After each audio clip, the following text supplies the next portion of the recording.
Hello friends, स्वागत है आपका हमारे YouTube channel GK Gurukul by SK में। आज से हम एलटी ग्रेड परीक्षा के लिए सामान्य अध्ययन की रैपिड रिवीजन क्लास प्रारंभ कर रहे हैं और यह पहली क्लास है। इसमें हम 3 टॉपिक पढ़ेंगे। भारत के भूगोल से क्षेत्रफल, सीमावर्ती देश व कर्क रेखा, आधुनिक भारत से ईस्ट इंडिया कंपनी और बंगाल के नवाब, और मध्यकालीन इतिहास से भारत पर मुस्लिम आक्रमण। मेरा प्रयास रहेगा कि आपकी परीक्षा के लिए सभी महत्वपूर्ण टॉपिक इस रैपिड रिवीजन सीरीज में कवर हो जाएं और आपको सामान्य अध्ययन के लिए किसी अन्य स्रोत पर निर्भर न रहना पड़े। क्लास प्रारंभ करने से पहले आपसे एक रिक्वेस्ट है कि प्लीज़ चैनल को सब्सक्राइब करें और बेल आइकन प्रेस करें। तो चलिए आज की क्लास प्रारंभ करते हैं। हमारा पहला टॉपिक है क्षेत्रफल, सीमावर्ती देश एवं कर्क रेखा। क्या है हमारा पहला टॉपिक? क्षेत्रफल, सीमावर्ती देश एवं कर्क रेखा। भारत एशिया महाद्वीप में अवस्थित एक दक्षिण एशियाई देश है। क्या है? भारत एशिया महाद्वीप में अवस्थित एक दक्षिण एशियाई देश है। अनियमित चतुष्कोणीय आकृति वाला यह देश हिंद महासागर के उत्तर में अवस्थित है। क्या है? अनियमित चतुष्कोणीय वाला यह देश हिंद महासागर के उत्तर में अवस्थित है। भारत के उत्तर में हिमालय पर्वत है और भारत देश के दक्षिण में हिंद महासागर है, पूरब में बंगाल की खाड़ी और पश्चिम में अरब सागर। चलिए आगे चलते हैं। अक्षांशीय विस्तार के दृष्टिकोण से भारत उत्तरी गोलार्ध में तथा देशांतरीय विस्तार की दृष्टि से पूर्वी गोलार्ध में स्थित है। क्या है? अक्षांशीय विस्तार के दृष्टिकोण से भारत उत्तरी गोलार्ध में तथा देशांतरीय विस्तार की दृष्टि से पूर्वी गोलार्ध में स्थित है। भारत विश्व में क्षेत्रफल की दृष्टि से 7वां सबसे बड़ा देश है और जनसंख्या की दृष्टि से दूसरा बड़ा देश है। क्या है? भारत विश्व में क्षेत्रफल की दृष्टि से 7वां बड़ा देश और जनसंख्या की दृष्टि से दूसरा बड़ा देश। भारत से आने वाले क्षेत्रफल की दृष्टि से 6 बड़े देश कौन कौन से हैं? पहला है रूस, दूसरा है कनाडा, तीसरा है संयुक्त राज्य अमेरिका, चौथा है चीन, पांचवा है ब्राजील, छठवां है ऑस्ट्रेलिया। फिर हमारा है 7वें नंबर पर भारत और जनसंख्या की दृष्टि से भारत से ज्यादा जनसंख्या है चीन की।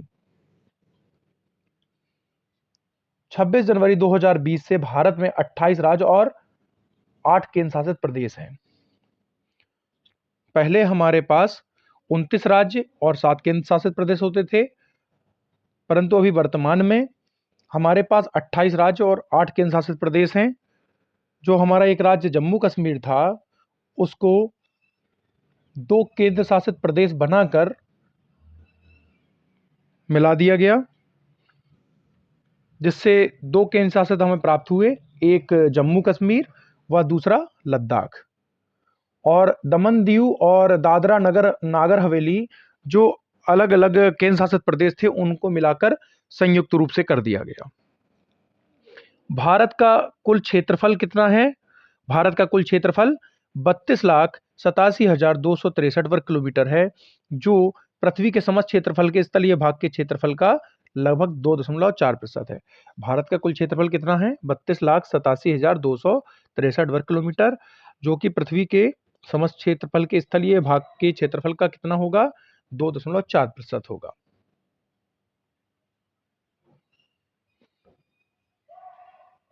संपूर्ण भारत का अक्षांशीय विस्तार 6 डिग्री 45 मिनट से 37 डिग्री 6 मिनट उत्तरी अक्षांश के मध्य है।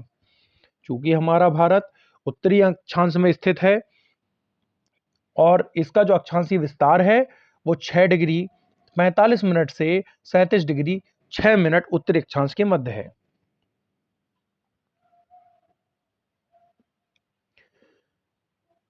भारत का समस्त स्थलीय भाग संसार के कुल क्षेत्रफल का कितना प्रतिशत है? 2.4% घेरे हुए है। और कर्क रेखा देश के बीच से गुजरती है, जो अक्षांशीय विस्तार को दो भागों में विभाजित करती है। कर्क रेखा किसे कहते हैं? 23.5 डिग्री उत्तरी अक्षांश को कर्क रेखा के नाम से जाना जाता है। कर्क रेखा देश के बीच से गुजरती है, जो अक्षांशीय विस्तार को दो भागों में विभाजित करती है। भारत में सर्वप्रथम सूर्योदय अरुणाचल प्रदेश राज्य में होता है। भारत में सर्वप्रथम सूर्योदय अरुणाचल प्रदेश राज्य में होता है। भारत जनसंख्या की दृष्टि से चीन के पश्चात विश्व का दूसरा राष्ट्र है। भारत जनसंख्या की दृष्टि से चीन के पश्चात विश्व का दूसरा राष्ट्र है। यूएनएफपीए के अनुसार वर्ष 2023 में भारत की जनसंख्या 1428.6 मिलियन एवं चीन की जनसंख्या 1425.7 मिलियन है। अर्थात हमारा भारत चीन की जनसंख्या से भी आगे निकल चुका है। अब भारत विश्व में सर्वाधिक जनसंख्या वाला देश है। अब भारत विश्व में सर्वाधिक जनसंख्या वाला देश है।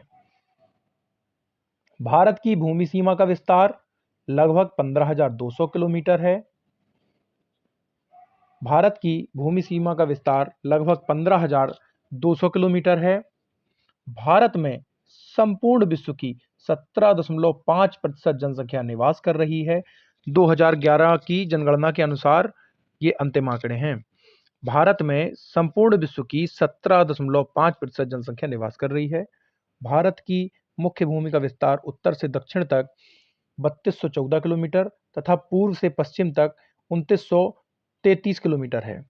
भारत की मुख्य भूमि का विस्तार उत्तर से दक्षिण तक 3214 किलोमीटर तथा पूर्व से पश्चिम तक 2933 किलोमीटर है। भारत के पड़ोसी देश कौन कौन से हैं?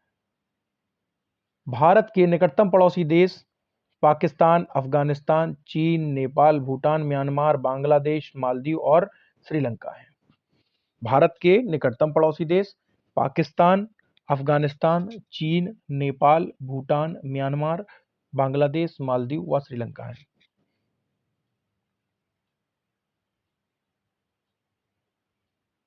देश की प्राकृतिक एवं मानव निर्मित दोनों प्रकार की सीमाएं हैं। देश की सीमाएं प्राकृतिक और मानव निर्मित दोनों प्रकार की हैं। भारत की स्थलीय सीमा उत्तर में चीन और नेपाल, उत्तर पश्चिम में अफगानिस्तान, पश्चिम में पाकिस्तान, पूर्व में बांग्लादेश एवं म्यांमार तथा उत्तर पूर्व में भूटान से मिलती है। भारत की स्थलीय सीमा उत्तर में चीन व नेपाल, उत्तर पश्चिम में अफगानिस्तान, पश्चिम में पाकिस्तान, पूर्व में बांग्लादेश एवं म्यांमार तथा उत्तर पूर्व में भूटान से मिलती है।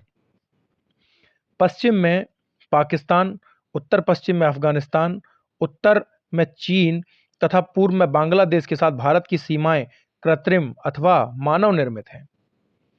पश्चिम में पाकिस्तान, उत्तर पश्चिम में अफगानिस्तान, उत्तर में चीन तथा पूर्व में बांग्लादेश के साथ भारत की सीमाएं कृत्रिम व अथवा मानव निर्मित हैं। अर्थात हमारे भारत की 4 देशों के साथ मानव निर्मित या कृत्रिम सीमाएं हैं। कौन कौन से देश हैं वो? पहला है पाकिस्तान, दूसरा है अफगानिस्तान, तीसरा है उत्तर में चीन और पूर्व में बांग्लादेश चौथा हो गया। जबकि अन्य देश जो अन्य पड़ोसी देश हैं उनके साथ जो भारत की सीमा है वो प्राकृतिक है, जबकि अन्य देशों जैसे नेपाल, भूटान तथा म्यांमार के साथ भारत की सीमाएं प्राकृतिक हैं। भारत की सबसे लंबी स्थलीय सीमा बांग्लादेश के साथ है। यह याद रखना है, भारत की सबसे लंबी स्थलीय सीमा बांग्लादेश के साथ है। भारत की सबसे छोटी स्थलीय सीमा अफगानिस्तान के साथ है। तो भारत की सबसे लंबी स्थलीय सीमा किसके साथ हो गई? बांग्लादेश के साथ। और भारत की सबसे छोटी स्थलीय सीमा हो गई अफगानिस्तान के साथ। भारत बांग्लादेश के साथ सबसे लंबी सीमा पश्चिम बंगाल राज्य की है। भारत बांग्लादेश के साथ सबसे लंबी सीमा पश्चिम बंगाल राज्य की है, जबकि भारत म्यांमार के साथ सबसे लंबी सीमा अरुणाचल प्रदेश राज्य की है। भारत और पाकिस्तान के मध्य सीमा रेखा अध्यारोपित सीमा का एक उदाहरण है। भारत और पाकिस्तान के मध्य सीमा रेखा अध्यारोपित सीमा का एक उदाहरण है। वर्ष 1947 में भारत और पाकिस्तान ने ब्रिटिश सरकार तत्कालीन भारत सरकार द्वारा अध्यारोपित सीमा को साझा किया था और इस रेखा को रेड क्लिफ रेखा कहते हैं। वर्ष 1947 में भारत और पाकिस्तान ने ब्रिटिश सरकार तत्कालीन भारत सरकार द्वारा अध्यारोपित सीमा को साझा किया था। इस रेखा को रेड क्लिफ रेखा कहते हैं। रेड क्लिफ रेखा का जो प्रस्ताव था वो किसने दिया था? वो दिया था सर सिरिल रेडक्लिफ ने। रेडक्लिफ रेखा का प्रस्ताव सर सिरिल रेडक्लिफ द्वारा किया गया। चीन भारत से मैकमोहन रेखा द्वारा पृथक होता है। भारत पाकिस्तान के बीच की जो सीमा है उसका क्या नाम है? उसका नाम है रेडक्लिफ रेखा। और चीन और भारत के बीच में जो रेखा है उसका नाम है मैकमोहन रेखा। मैकमोहन रेखा का निर्धारण वर्ष 1914 में सर हेनरी मैकमोहन द्वारा किया गया था। मैकमोहन रेखा का निर्धारण वर्ष 1914 में सर हेनरी मैकमोहन द्वारा किया गया था। अफगानिस्तान भारत से डूरंड रेखा द्वारा पृथक होता है। तो हमें 3 बिंदु मिले। भारत पाकिस्तान के बीच रेडक्लिफ रेखा, भारत और चीन के बीच मैकमोहन रेखा और अफगानिस्तान और भारत के बीच डूरंड रेखा। समुद्र पार भारत का सर्वाधिक निकटतम देश श्रीलंका है, जो पाक जलडमरू मध्य मतलब पाक की खाड़ी और मन्नार की खाड़ी द्वारा भारतीय मुख्य भूभाग मतलब तमिलनाडु से अलग होता है। समुद्र पार भारत का सर्वाधिक निकटतम देश श्रीलंका है, जो पाक जलडमरू मध्य पाक की खाड़ी एवं मन्नार की खाड़ी द्वारा भारतीय मुख्य भूभाग से पृथक होता है। पाक जलडमरू मध्य बंगाल की खाड़ी को पाक की खाड़ी से जोड़ता है। इसकी चौड़ाई 64 से लेकर 137 किलोमीटर तक है। पाक जलडमरू मध्य बंगाल की खाड़ी को पाक की खाड़ी से जोड़ता है। इसकी चौड़ाई 64 से लेकर 137 किलोमीटर तक है। भारत म्यांमार के मध्य हिमालय की उत्तर पूर्वी पर्वत श्रेणियां अराकान, योमा, नागा, पटकाई स्थलीय सीमा बनाती हैं। भारत म्यांमार के मध्य हिमालय की उत्तरी पूर्वी पर्वत श्रेणियां अराकान, योमा, नागा, पटकाई स्थलीय सीमा बनाती हैं। ये भारत को इरावती नदी द्वारा म्यांमार से अलग करती हैं। ये भारत को इरावती नदी द्वारा म्यांमार से अलग करती हैं। त्रिपुरा राज्य उत्तर, पश्चिम एवं दक्षिण में 3 तरफ से बांग्लादेश से घिरा हुआ है, अतः इसके 3 तरफ अंतर्राष्ट्रीय सीमा है। त्रिपुरा राज्य उत्तर, पश्चिम और दक्षिण में 3 तरफ से बांग्लादेश से घिरा हुआ है, अतः इसके 3 तरफ अंतर्राष्ट्रीय सीमा है।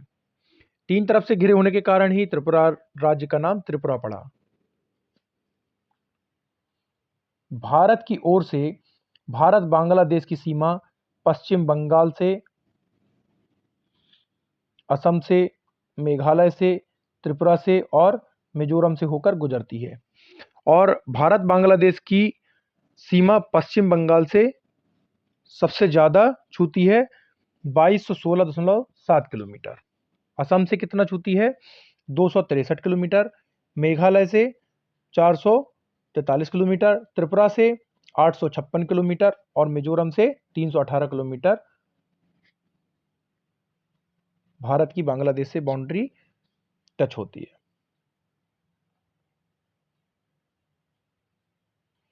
चलिए, हमारा यहाँ पर भूगोल का टॉपिक क्षेत्रफल, सीमावर्ती देश व कर्क रेखा समाप्त हुआ। चलिए अब हम आधुनिक भारत के टॉपिक पर चलते हैं। आधुनिक भारत में आज हम पढ़ेंगे ईस्ट इंडिया कंपनी और बंगाल के नवाब। क्या पढ़ेंगे? ईस्ट इंडिया कंपनी और बंगाल के नवाब। यह परीक्षा की दृष्टि से अत्यंत महत्वपूर्ण टॉपिक है और इससे 1 या 2 प्रश्न आने की प्रबल संभावना है। तो चलिए प्रारंभ करते हैं। मुगल सम्राट द्वारा स्वतंत्र रूप से नियुक्त बंगाल का अंतिम गवर्नर मुर्शिद कुली खां था। मुगल सम्राट द्वारा स्वतंत्र रूप से नियुक्त बंगाल का अंतिम गवर्नर मुर्शिद कुली खां था। मुर्शिद कुली खां ने अपनी राजधानी ढाका से मकसूदाबाद बनाया और नगर का नाम मुर्शिदाबाद रख दिया। उसने भूमि बंदोबस्त में इजारा व्यवस्था प्रारंभ की। मुर्शिद कुली खां ने अपनी राजधानी ढाका से मकसूदाबाद बनाया और नगर का नाम मुर्शिदाबाद रख दिया। उसने भूमि बंदोबस्त में इजारा व्यवस्था प्रारंभ की।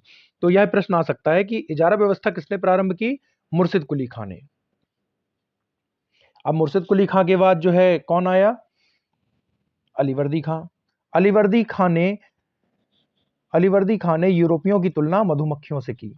अलीवर्दी खां, इसका कार्यकाल जो था या जो समय था, समयकाल 1740 से लेके 1756 ईस्वी तक। अलीवर्दी खां ने यूरोपियों की तुलना मधुमक्खियों से की। ब्लैक होल की कथित घटना 20 जून 1756 को सिराजुद्दौला के समय में हुई थी। ब्लैक होल की कथित घटना 20 जून 1756 को सिराजुद्दौला के समय में हुई थी। मुस्लिम इतिहासकार गुलाम हुसैन की पुस्तक सियार उल मुतखैरीन है। मुस्लिम इतिहासकार गुलाम हुसैन की पुस्तक सियार उल मुतखैरीन है। भारत में ब्रिटिश साम्राज्य का संस्थापक लॉर्ड रॉबर्ट क्लाइव को माना जाता है। भारतवर्ष में ब्रिटिश साम्राज्य का संस्थापक लॉर्ड रॉबर्ट क्लाइव को माना जाता है। लॉर्ड रॉबर्ट क्लाइव ने प्लासी के युद्ध 23 जून 1757 में बंगाल के नवाब सिराजुद्दौला को पराजित कर पहली बार भारत में ब्रिटिश प्रभुत्व की नींव रखी थी। लॉर्ड रॉबर्ट क्लाइव ने प्लासी के युद्ध 23 जून 1757 में बंगाल के नवाब सिराजुद्दौला को पराजित कर पहली बार बंगाल में ब्रिटिश प्रभुत्व की नींव रखी थी। प्लासी, वर्तमान नाम पलासी का युद्ध मैदान पश्चिम बंगाल राज्य के नदिया जिले में भागीरथी नदी के किनारे पर स्थित है। प्लासी, वर्तमान नाम पलासी का युद्ध मैदान पश्चिम बंगाल के नदिया जिले में भागीरथी नदी के किनारे स्थित है। क्लाइव भारत में बंगाल के गवर्नर के पद पर 1758 से 60 ईस्वी तक क्लाइव भारत में बंगाल के गवर्नर के पद पर 1758 से 1760 ईस्वी तथा दूसरे कार्यकाल में 1765 से 1767 ईस्वी तक रहा।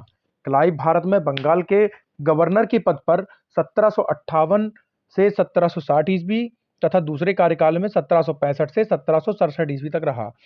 क्लाइव ने अवध के नवाब शुजा-उद-दौला के साथ इलाहाबाद की संधि की। क्लाइव ने अवध के नवाब शुजा-उद-दौला के साथ इलाहाबाद की संधि की।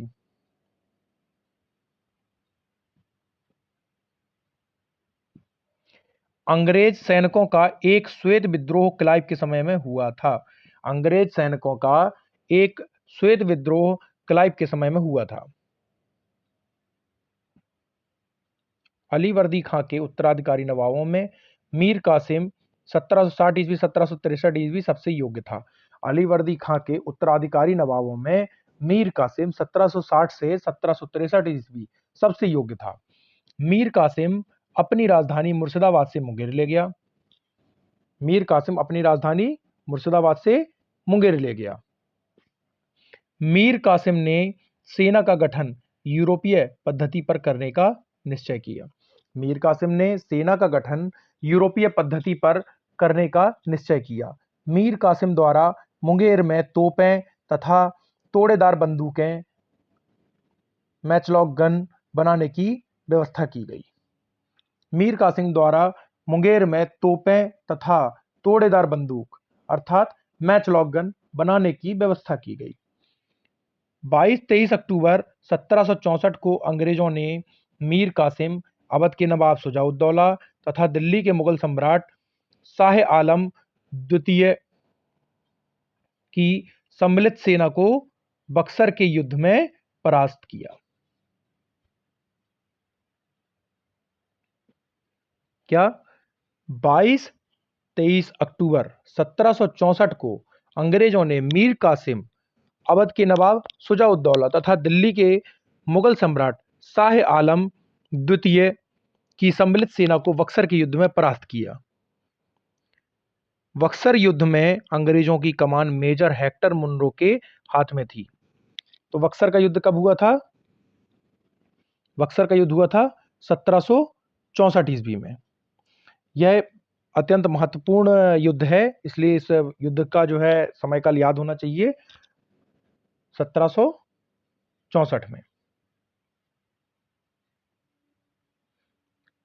बक्सर युद्ध में अंग्रेजों की कमान मेजर हेक्टर मुनरो के हाथ में थी। युद्ध के समय वेंसीटार्ट बंगाल का गवर्नर था। बक्सर के युद्ध के समय वेंसीटार्ट बंगाल का गवर्नर था। बक्सर युद्ध के परिणाम ने प्लासी के निर्णयों पर मुहर लगा दी। प्लासी का युद्ध कब हुआ था? प्लासी का युद्ध हुआ था 1757 ईस्वी में।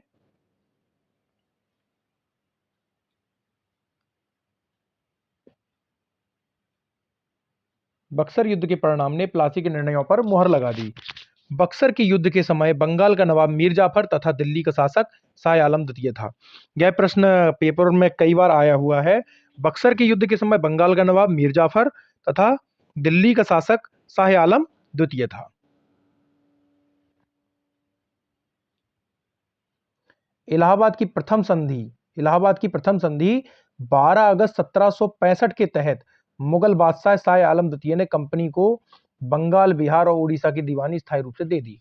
इलाहाबाद की प्रथम संधि 12 अगस्त 1765 के तहत मुगल बादशाह शाह आलम द्वितीय ने कंपनी को बंगाल, बिहार और उड़ीसा की दीवानी स्थायी रूप से दे दी।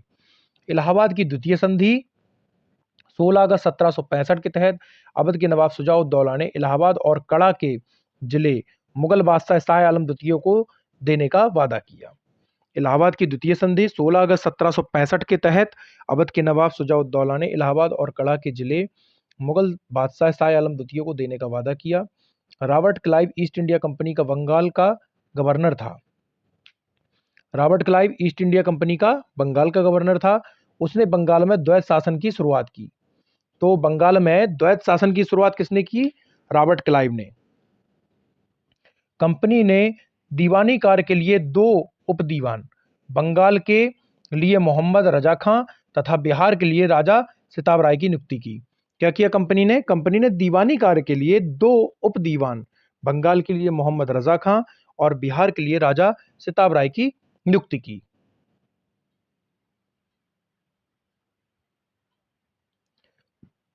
शाह आलम द्वितीय के समय में 1803 ईस्वी में दिल्ली पर अंग्रेजों का अधिकार हो गया।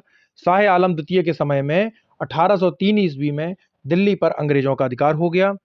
1765 ईस्वी में अंग्रेजों द्वारा सिलहट की दीवानी प्राप्त की गई। 1765 ईस्वी में अंग्रेजों द्वारा सिलहट की दीवानी प्राप्त की गई। के एम पन्नीकर ने कहा है कि 1765 से 1772 ईस्वी तक कंपनी ने बंगाल में डाकुओं का राज्य स्थापित कर दिया। के एम पन्नीकर ने कहा है कि 1765 ईस्वी से 1772 ईस्वी तक कंपनी ने बंगाल में डाकुओं का राज्य स्थापित कर दिया। सिराजुद्दौला के आक्रमण के समय कलकत्ता का गवर्नर रॉजर ड्रेक था। सिराजुद्दौला के आक्रमण के समय कलकत्ता का गवर्नर रॉजर ड्रेक था।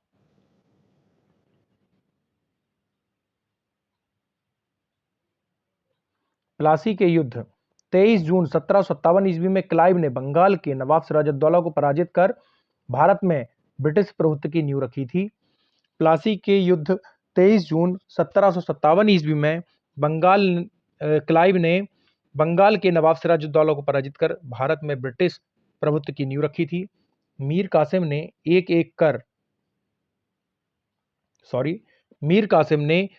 कर खिजरी जमा, जो अभी तक अधिकारियों द्वारा छुपाया जाता था, भी प्राप्त किया। मीर कासिम ने एक कर खिजरी जमा, जो अभी तक अधिकारियों द्वारा छुपाया जाता रहा था, भी प्राप्त किया। बंगाल के नवाब अलीवर्दी खां का कथन है, यदि अंग्रेजों को बंगाल की भूमि से बाहर किया तो समुद्र में आग लग जाएगी। बंगाल के नवाब अलीवर्दी खां का कथन है, यदि अंग्रेजों को बंगाल की भूमि से बाहर किया तो समुद्र में आग लग जाएगी। अलीनगर की संधि 9 फरवरी 1757 ईस्वी में बंगाल के नवाब सिराजुद्दौला और क्लाइव के बीच हुई। अलीनगर की संधि 9 फरवरी 1757 ईस्वी में बंगाल के नवाब सिराजुद्दौला और क्लाइव के बीच हुई। अलीनगर सिराजुद्दौला द्वारा कलकत्ता को दिया गया नया नाम था। अलीनगर सिराजुद्दौला द्वारा कलकत्ता को दिया गया नया नाम था। द्वैत शासन का जनक लियोनल कार्टिस को माना जाता है। द्वैत शासन का जनक लियोनल कार्टिस को माना जाता है। प्लासी के युद्ध 23 जून 1757 ईस्वी में सिराजुद्दौला के पराजय के बाद अंग्रेजों ने मीर जाफर को बंगाल का नवाब बनाया। यह भी अत्यंत महत्वपूर्ण कथन है।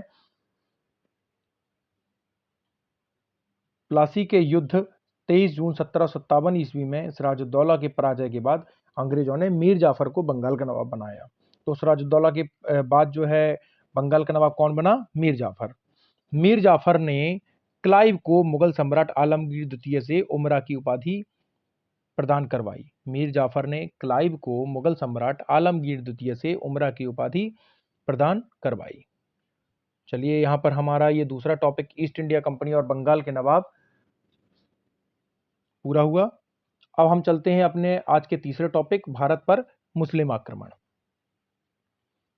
हमारा तीसरा टॉपिक है भारत पर मुस्लिम आक्रमण।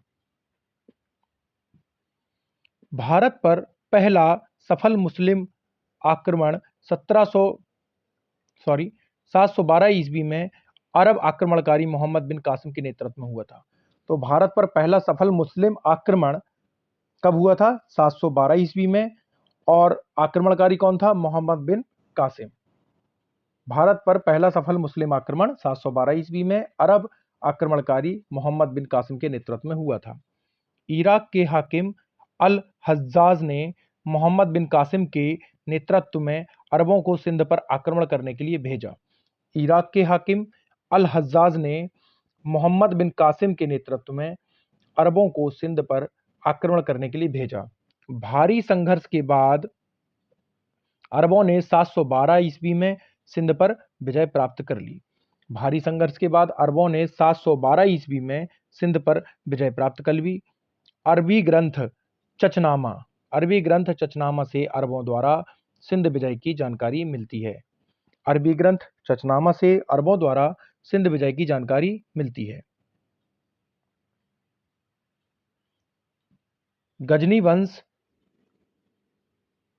वंश यामनी वंश का संस्थापक अल्पतगीन था। गजनी वंश या उसी का दूसरा नाम यामनी वंश का संस्थापक अल्पतगीन था। अल्पतगीन ने गजनी को अपनी राजधानी बनाया। 998 ईस्वी में महमूद गजनी का शासक बना। 998 ईस्वी में महमूद गजनी का शासक बना। सर हेनरी इलियट के अनुसार महमूद ने भारत पर 17 बार आक्रमण किए। सर हेनरी इलियट के अनुसार महमूद ने भारत पर 17 बार आक्रमण किए। भीमदेव प्रथम इनका कार्यकाल था 1022 ईस्वी से 1063 ईस्वी के शासनकाल में महमूद गजनवी ने 1025 और 1026 में सोमनाथ के मंदिर को लूटा। भीमदेव प्रथम के शासनकाल में महमूद गजनवी ने 1025 ईस्वी 1026 ईस्वी में सोमनाथ के मंदिर को लूटा। महमूद गजनवी के चंदेलों पर प्रथम आक्रमण के समय चंदेल वंश का शासक विद्याधर था। महमूद गजनवी के चंदेलों पर प्रथम आक्रमण के समय चंदेल वंश का शासक विद्याधर था। बगदाद के खलीफा अल कादिर बिल्लाह ने महमूद गजनवी को यमीन उद दौला तथा आमीन उल मिल्लाह की उपाधियां प्रदान की। बगदाद के खलीफा अल कादिर बिल्लाह ने महमूद गजनवी को यमीन उद दौला तथा आमीन उल मिल्लाह की उपाधियां प्रदान की। महमूद गजनवी का दरबारी इतिहासकार उतबी था। उतबी ने किताब उल यामनी अथवा तारीख ए यामनी नामक ग्रंथ की रचना की। यह बिंदु याद रखिएगा, महत्वपूर्ण गजनवी बहुत ही महत्वपूर्ण है। महमूद गजनवी का दरबारी इतिहासकार उतबी था। उतबी ने कौन कौन से ग्रंथ की रचना करी है? किताब उल यामनी अथवा तारीख ए यामनी। शाहनामा का लेखक फिरदौसी है और महमूद गजनवी के दरबार का प्रसिद्ध विद्वान कवि था। फिरदौसी कौन था? महमूद गजनवी के दरबार का प्रसिद्ध विद्वान कवि था। उसे पूर्व के होमर की उपाधि दी जाती है। शाहनामा का लेखक फिरदौसी है महमूद गजनवी के दरबार का प्रसिद्ध विद्वान कवि था। उसे पूर्व के होमर की उपाधि दी जाती है।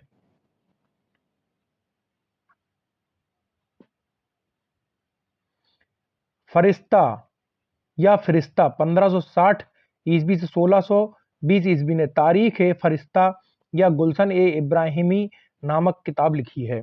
फरिश्ता या फिरिश्ता 1560 ईस्वी से 1620 ईस्वी ने तारीख ए फरिश्ता या गुलशन ए इब्राहिमी नामक किताब लिखी है। फरिश्ता की किताब तारीख ए फरिश्ता बीजापुर के शासक इब्राहिम आदिल शाह द्वितीय को समर्पित थी। फरिश्ता की किताब तारीख ए फरिश्ता बीजापुर के शासक इब्राहिम आदिल शाह द्वितीय को समर्पित थी। महमूद गजनी के साथ प्रसिद्ध इतिहासकार अल-बरूनी 11वीं सदी में भारत आया था। महमूद गजनी के साथ प्रसिद्ध इतिहासकार अल-बरूनी 11वीं सदी में भारत आया था।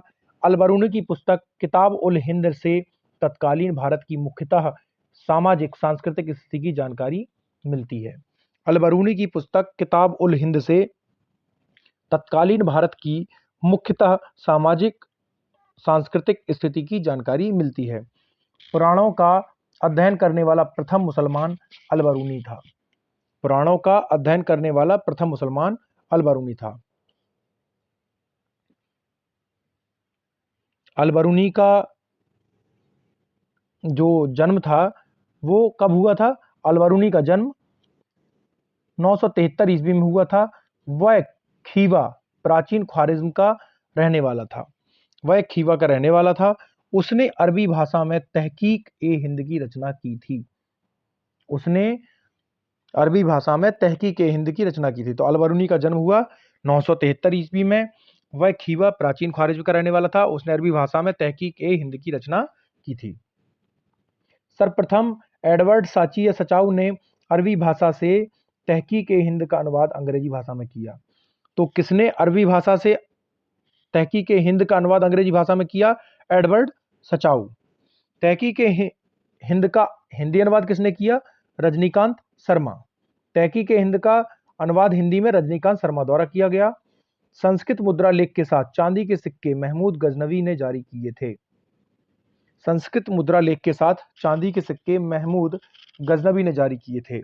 उसके चांदी के सिक्कों के दोनों तरफ दो अलग अलग भाषाओं में मुद्रालेख अंकित थे। उसके चांदी के सिक्कों के दोनों तरफ दो अलग अलग भाषाओं में मुद्रालेख अंकित थे। महमूद गजनवी द्वारा जारी चांदी के सिक्के के ऊपरी भाग पर अंकित मुद्रालेख अरबी भाषा में तथा सिक्के के दूसरी तरफ अंकित लेख संस्कृत भाषा में था। महमूद गजनवी द्वारा जारी चांदी के सिक्के के ऊपरी भाग पर अंकित मुद्रालेख अरबी भाषा में और सिक्के के दूसरी तरफ अंकित लेख संस्कृत भाषा में था।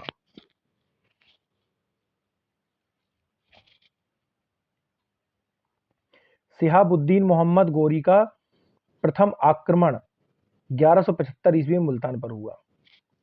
मोहम्मद गौरी का जो प्रथम आक्रमण था वो 1175 ईस्वी में मुल्तान पर हुआ। 1178 ईस्वी में मोहम्मद गौरी ने गुजरात पर आक्रमण किया। 1178 में मोहम्मद गौरी ने गुजरात पर आक्रमण किया। 1191 ईस्वी में पृथ्वीराज चौहान और गौरी के मध्य तराइन का प्रथम युद्ध हुआ। पृथ्वीराज चौहान को ही पृथ्वीराज तृतीय भी बोलते हैं। 1191 ईस्वी में पृथ्वीराज तृतीय अर्थात पृथ्वीराज चौहान और गौरी के मध्य तराइन का प्रथम युद्ध हुआ, जिसमें पृथ्वीराज चौहान विजय हुए थे। 1192 ईस्वी में तराइन के द्वितीय युद्ध में मोहम्मद गौरी द्वारा पृथ्वीराज चौहान की पराजय हुई। 1192 ईस्वी में तराइन के द्वितीय युद्ध में मोहम्मद गौरी द्वारा पृथ्वीराज चौहान की पराजय हुई। 1194 ईस्वी में चंदावर के युद्ध में मोहम्मद गौरी ने कन्नौज के गढ़वाल राजा जयचंद को पराजित किया था। 1194 ईस्वी में चंदावर के युद्ध में मोहम्मद गौरी ने कन्नौज के गढ़वाल राजा जयचंद को पराजित किया था। चंदावर वर्तमान उत्तर प्रदेश के फिरोजाबाद जिले में यमुना नदी के तट पर स्थित है। चंदावर वर्तमान उत्तर प्रदेश के फिरोजाबाद जिले में यमुना नदी के तट पर स्थित है। मोहम्मद गौरी के सिक्कों पर एक तरफ देवी लक्ष्मी की आकृति बनी है। मोहम्मद गौरी के सिक्कों पर एक तरफ देवी लक्ष्मी की आकृति बनी है। गौरी की विजयों के बाद उत्तर भारत में इक्ता प्रथा स्थापित हो गई।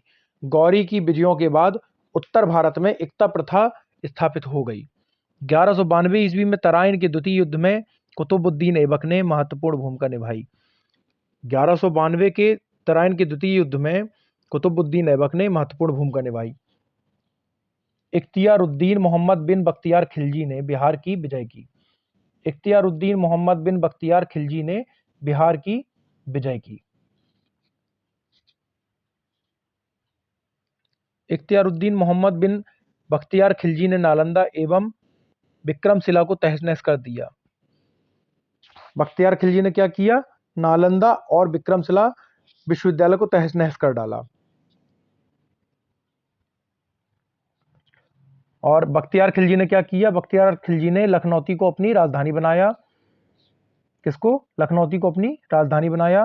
प्रोफेसर हबीब के अनुसार तुर्कों द्वारा उत्तर पश्चिम का विजय ने क्रमशः शहरी क्रांति और ग्रामीण क्रांति को जन्म दिया। प्रोफेसर हबीब के अनुसार तुर्कों द्वारा उत्तर पश्चिम की विजय ने क्रमशः शहरी क्रांति और ग्रामीण क्रांति को जन्म दिया है। यह हमारा तीसरा टॉपिक भारत पर मुस्लिम आक्रमण समाप्त होता है और यहीं पर हमारी रैपिड क्लास फर्स्ट पूरी होती है। उम्मीद है कि आपको यह वीडियो अच्छा लगा होगा और यदि आपको वीडियो अच्छा लगा है तो वीडियो को लाइक करें, चैनल को सब्सक्राइब करें और वीडियो को शेयर भी करें। और यदि कोई राय है तो कमेंट बॉक्स में अपनी राय ज़रूर लिखें। धन्यवाद। मिलते हैं अगले दिन रैपिड रिवीजन की क्लास 2 के साथ। Thank you.